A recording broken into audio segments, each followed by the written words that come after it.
Hi guys!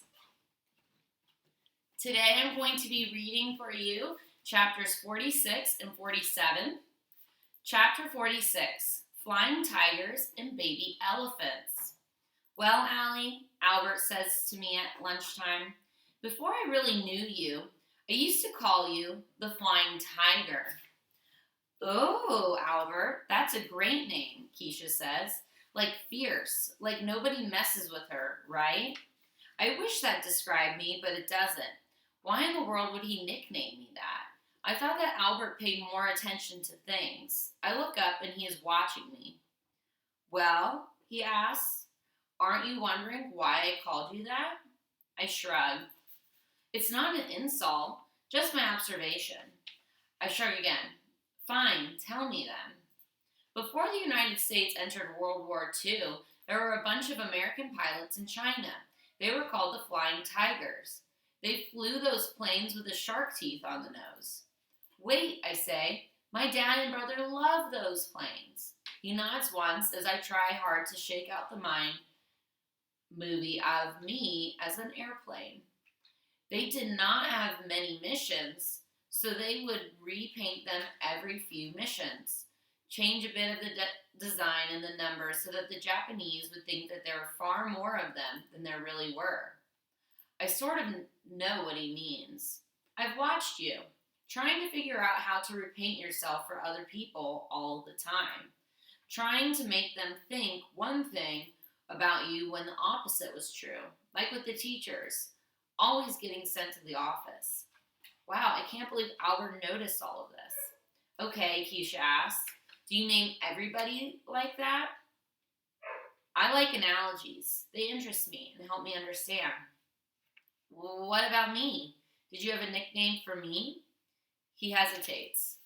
Okay, Professor, spill it, Keisha says. He bites his lip.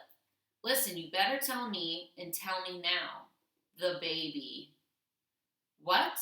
The baby? Are you kidding me? She gets a great name like Flying Tiger and you call me the baby? What is that supposed to mean? He turns red. I didn't want to offend you. Well, it's a little too late for that. I'm going to send you into space where no man has gone before. No kidding. Is Keisha quoting Star Trek now? The girl has lost her mind. I called you the baby because when you're quiet, you're taking everything in. But when you want something, you're loud about it and usually get your way pretty fast. I burst out laughing. Oh man, Keisha, that is just too perfect. She folds her arms with a little bit of a humph, but begins to laugh too. Albert, do you have one for yourself? I ask. When he says no, I know it means yes. Tell us, Keisha says. I'm the elephant. Because you're big, I ask. No, Keisha says, because he has a good memory. Elephants do have good memories, but that isn't why I chose it as my symbolic name. Then why? I ask. Well, I've become a pachyderm. Is that a religion, I ask? His face twitches a bit. No, an elephant is a pachyderm. It means an animal with a thick skin. I guess we're all pachyderms then, or we pretend to be. His finger picks at the side of his thumb. Elephants feel a wide range of emotions, but their behavior remains constant. On the outside, happy and sad often look the same. I can't remember the last time I had nothing to say about something. All this time I thought Albert was the science guy with as much feeling as a pine cone. But I was wrong. All that watching he does, all that thinking, he really does understand. He definitely gets me. Chapter 47, Great Minds Don't Think Alike. Mr. Daniels looks really happy as he makes an announcement to us one morning. Today, my Fantasticos, we are going to jump from our social studies unit and talk a little bit about some famous people. People I bet some of you know. He takes out pictures and stands them up on the tray on the board. They almost cover the length of it, and I worry that we might have a test or have to write about our favorite. Mr. Daniels seems electric. I'll say the name, and then you tell me if you know why they're famous. Deal? No need to raise your hands, just call out. Wow, he's breaking the biggest teacher rule ever. He points to the first picture. Thomas Edison. Wait, I know who that is. I squeak out. He invented the light bulb? Great, Allie. But if you know, don't answer like a question. Declare your answer. I imagine myself at a podium in front of thousands of people, arms in the air, declaring my answer. What about this one, he asks. Max says Alexander Graham Bell, who invented the telephone. I did a report on him. Most excellent work, Mr. Daniels said. The next one is George Washington. Everyone knows that one. Henry Ford, he asks. He invented the car, I declare. Well, he did begin Ford Motor Company, but he didn't invent the car. He perfected the moving assembly line, which was a very clever way to build a lot of cars fast. Oh, Allie, how do you know about these inventors? My mom bought a DVD called Schoolhouse Rock as a cartoon about inventors. Ah, yes, Schoolhouse Rock is awesome. Next one, Albert Einstein. He says this one like he's introducing someone on a game show. Albert raises his hand. Yes, Albert? Albert Einstein was born in Germany on March 14, 1879. He's considered the greatest human mind to ever have lived in the fields of physics, mathematics, and philosophy. He changed all of science with his ideas. My father says that the field of science was like Pinocchio as the puppet, and Einstein changed it into a real boy. Does he really? Mr. Daniels laughs. That's brilliant. Is your father a scientist, Albert? Yes, sir. He named me after Albert Einstein, so I know a lot about him. Keisha whispers to him, Is that why you style your hair after him? She turns to me. That boy has never seen a comb. Style my hair? Albert asks, confused. Mr. Daniels walks back toward the pictures. I have a feeling that Albert's father is quite a scientist indeed. We go through the rest of the pictures. Leonardo da Vinci, a famous painter of the Mona Lisa, also a gifted inventor. Pablo Picasso, another famous painter who created a modern style that no one had ever seen before. Patricia Polacco, talented illustrator and author. Hey guys, we read a Patricia Polacco book.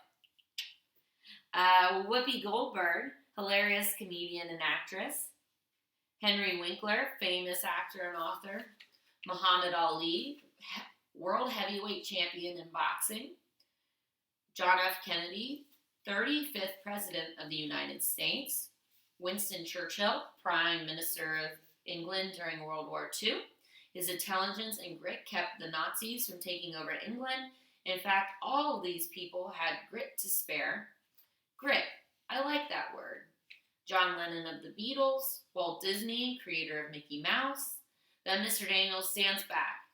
Don't you all agree that this is a stunning group of talent? Is there anyone here that would be willing to stand up and say that any of these people were stupid? Everyone shakes their heads. Albert gave us a great rundown of Albert Einstein. But did you know that he was kicked out of school when he was young? His report card said that he was too slow to amount to anything. He couldn't memorize the months of the year. In fact, he had trouble tying his shoes. But he was and remains one of the greatest minds we've ever seen. I remember when I had a hard time tying my shoes. Travis sat there with me for a long time, teaching me the baby way where you make rabbit ears. I stare at Albert Einstein's picture with his crazy white hair that looks like he had an accident with a light socket. How could he figure out something like time travel and not know the months of the calendar? Mr. Daniels said, some people say that John Lennon is one of the most gifted spiritual musicians ever. He walks over and points to Walt Disney. What about this guy? Did you know that he was told by a teacher that he wasn't creative enough? He moves over. How about Henry Ford? He was born understanding how an engine should work. He just knew without studying it. Hey, that's like Travis. He walks towards the window. Knew exactly how it should go together. He never went to school for it, but he was such a genius with machines. He worked as Thomas Edison's engineer for a while. He built his first car by hand by building a motor and putting it in between two bicycles.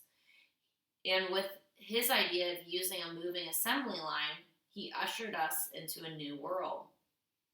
He walks back toward the board. You know what all of these people have in common? He asks the class.